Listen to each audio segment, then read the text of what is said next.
Добрый день, дорогие друзья! Приветствую вас на канале Long Swim. Тем, кто смотрит это видео первый раз, всем желаю хорошего дня, прекрасного настроения. Тема сегодняшнего видео – какие люди забирают у вас энергию. Эту тему мы рассматриваем сквозь призму колеса жизненного баланса Long Swim и сквозь призму состояний. Если вы находитесь в состоянии 0,4, у вас этот вопрос, какие люди забирают у вас энергию, будет очень сильно волновать, потому что состояние 0,4 – это состояние очень низкой энергетики.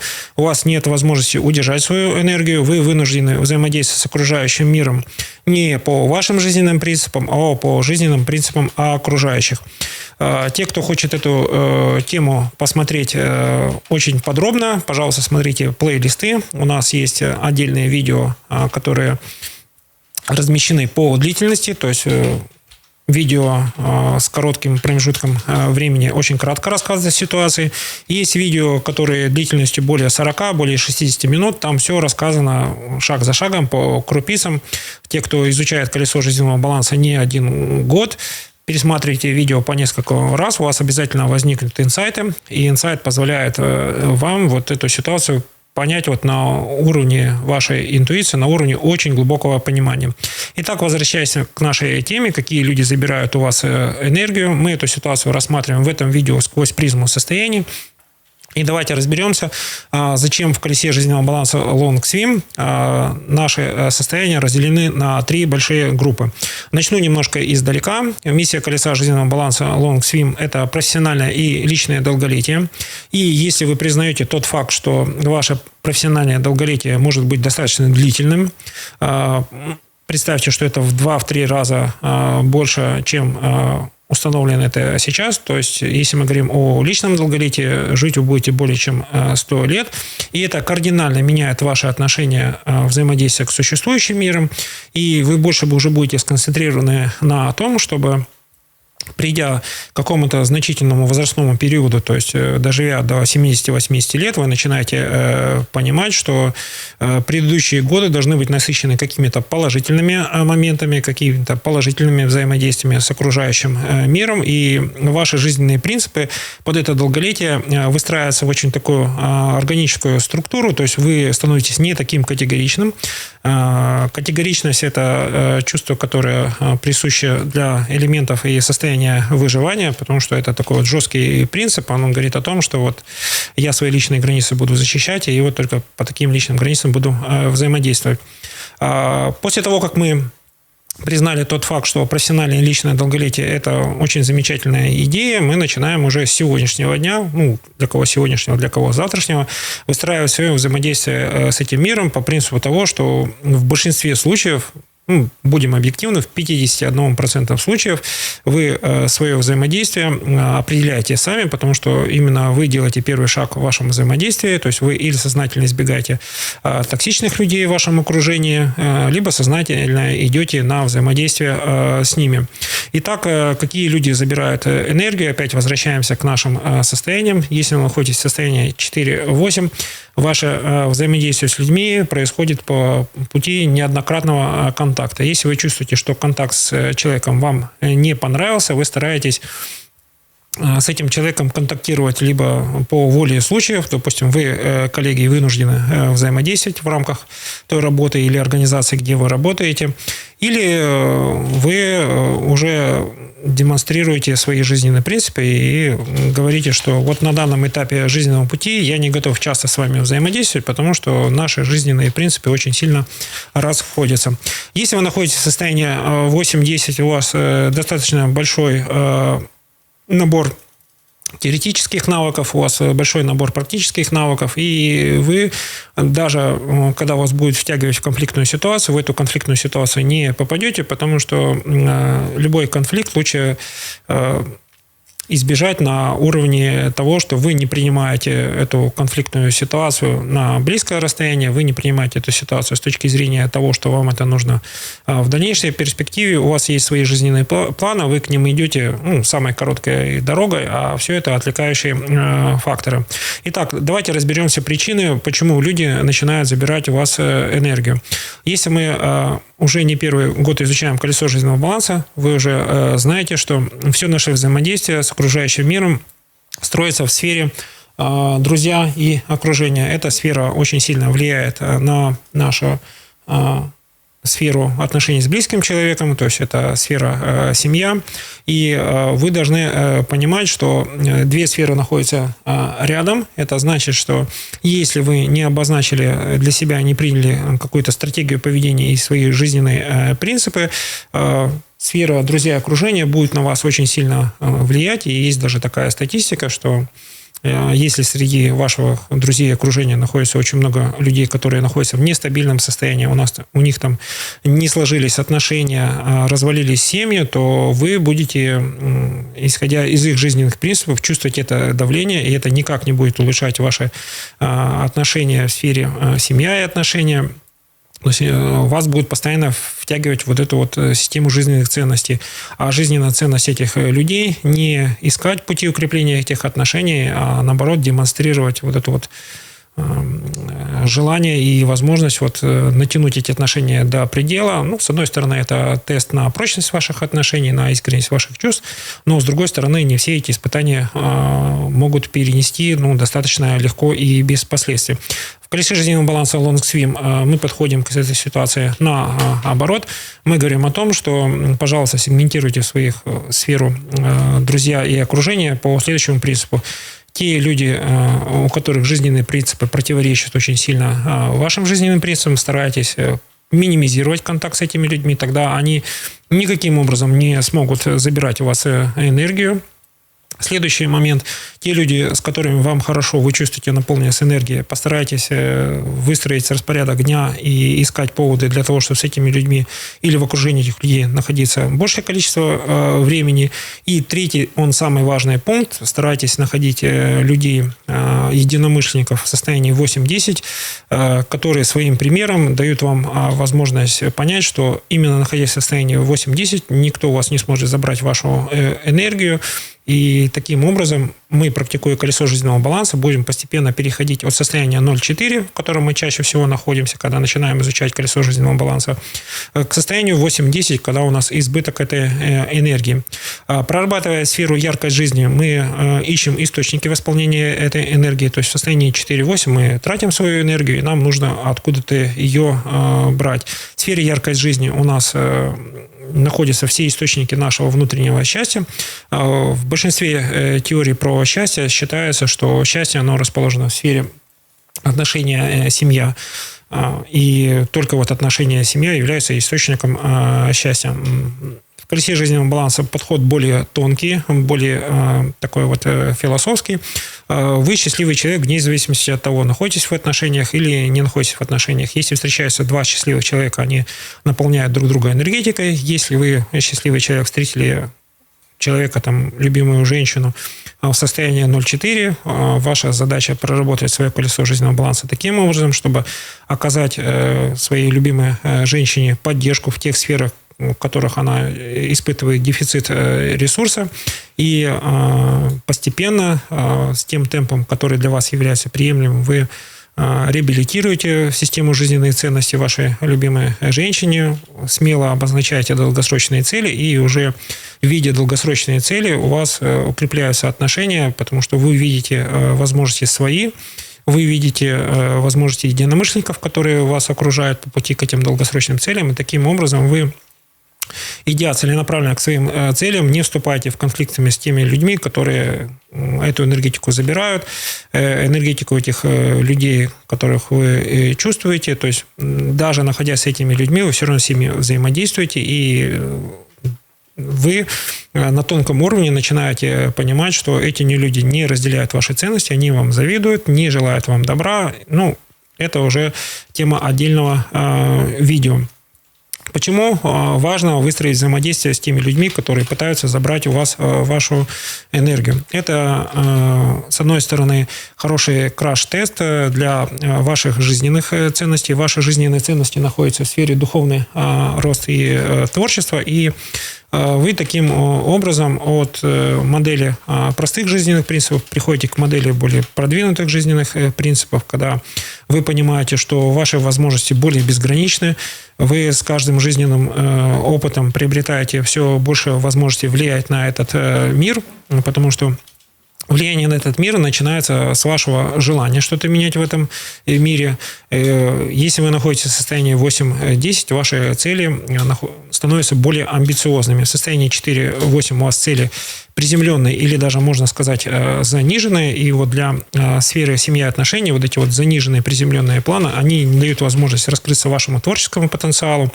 А когда ваш творческий потенциал очень мало задействован, вот нету вот этого вот вдохновения, кипучей энергии творчества, когда вы понимаете, что окружающий мир – это не только полезно, но и еще красивый по определенным критериям. Идем по следующей сфере. Следующая сфера, которая очень обязательна к проработке, это сфера карьера и бизнес.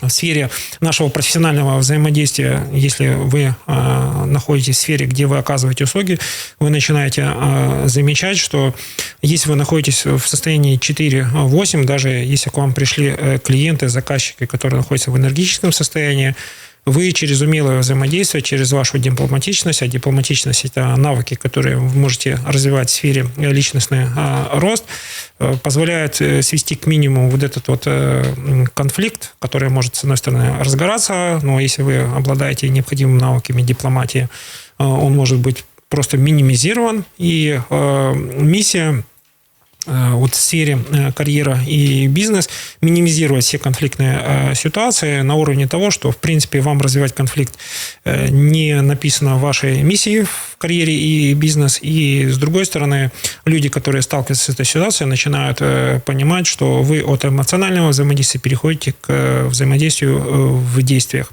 Следующая сфера, в которых могут присутствовать ситуации, когда люди забирают у вас энергию, это сфера деньги. И в сфере деньги вы должны понимать, как только вы накапливаете деньги, всегда находятся люди или внешние обстоятельства, которые начинают претендовать на ваш накопленный ресурс в виде денег.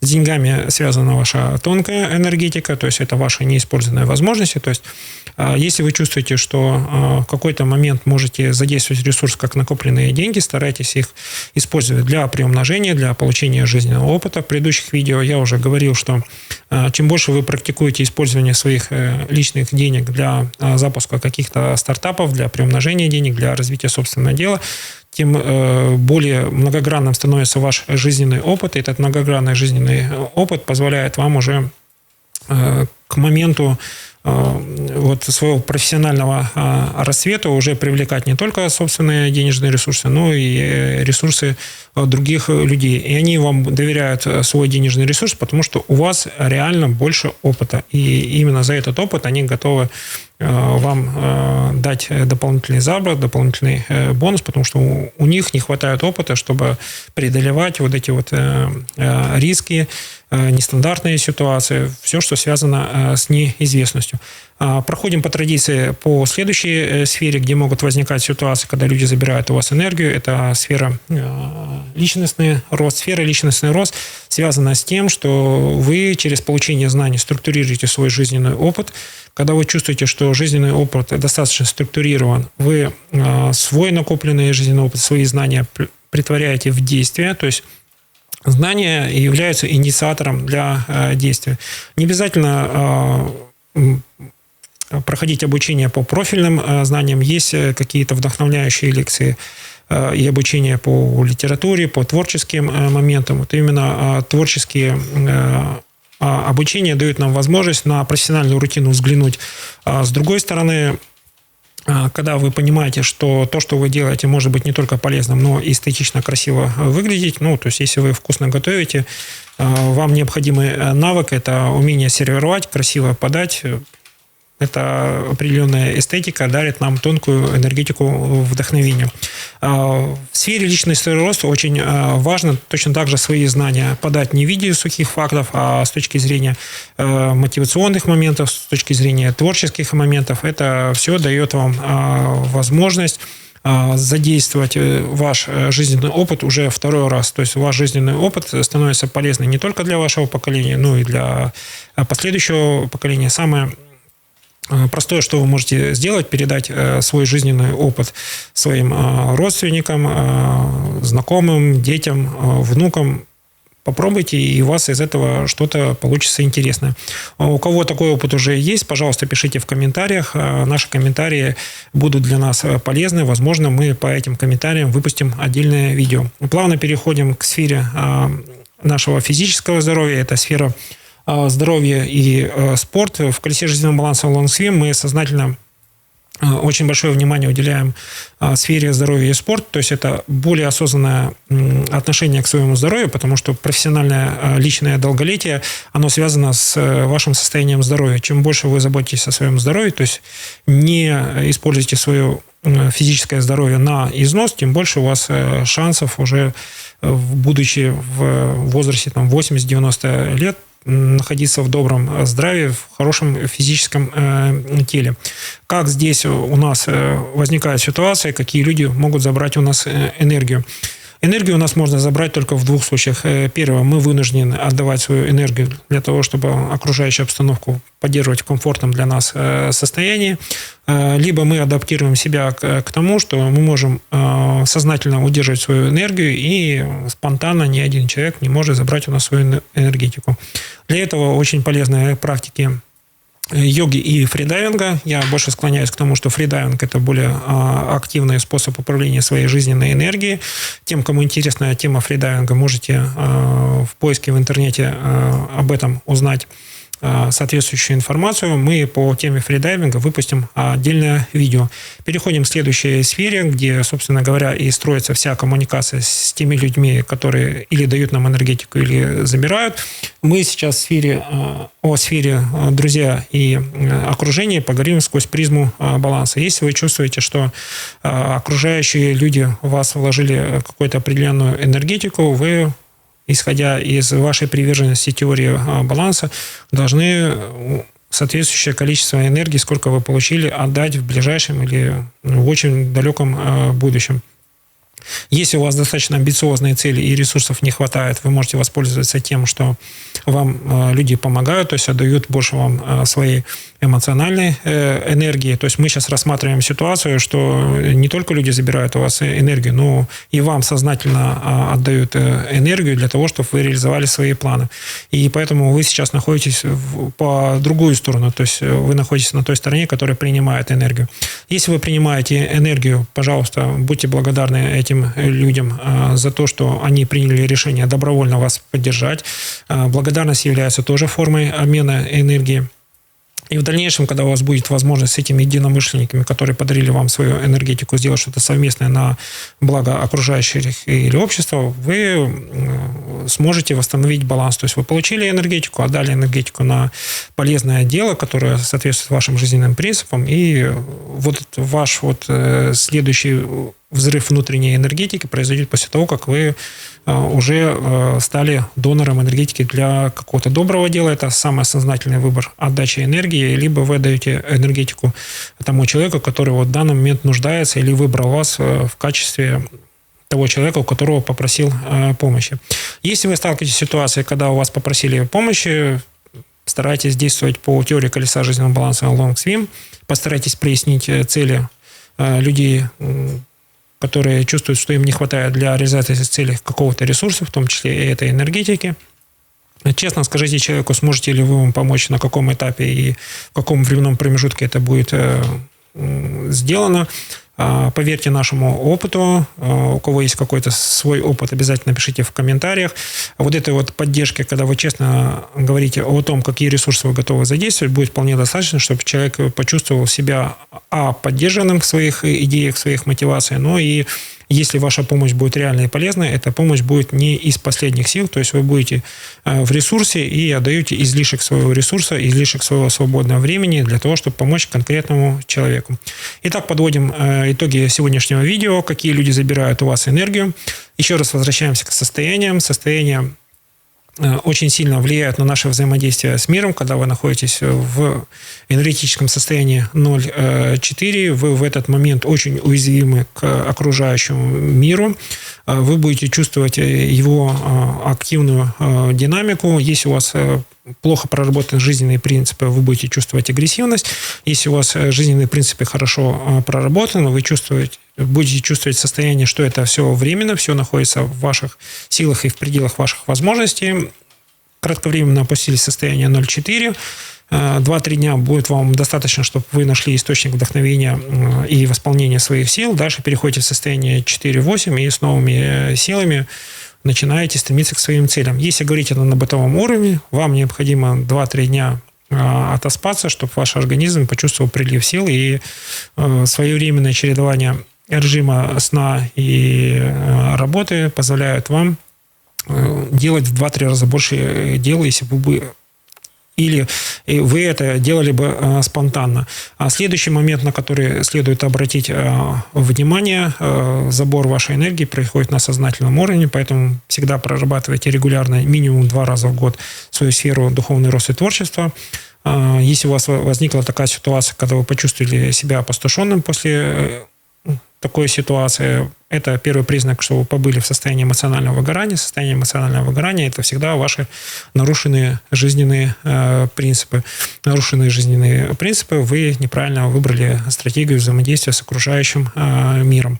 И наше всегда пожелание – ищите повод, возможность побыть с людьми в состоянии 8-10. Это всегда незабываемый опыт. Это вдохновение на 3-5 лет плодотворной жизни. Это ваша возможность гораздо сильнее влиять на окружающий мир и обстоятельства. И, собственно, все видео на нашем YouTube-канале. На нашем YouTube-канале уже более 100 видео. У нас есть перевод на 185 языков мира, поэтому смело можете пересылать это видео всем своим друзьям и знакомым во всех странах. Получите еще раз повод пообщаться на философские темы, на тему ближайших и долгосрочных планов. Если у кого есть что написать в комментариях, с нетерпением ждем ваших комментариев. Всем, кто смотрел это видео, всем желаю хорошего дня, прекрасного настроения. У вас все получится. Я в вас верю.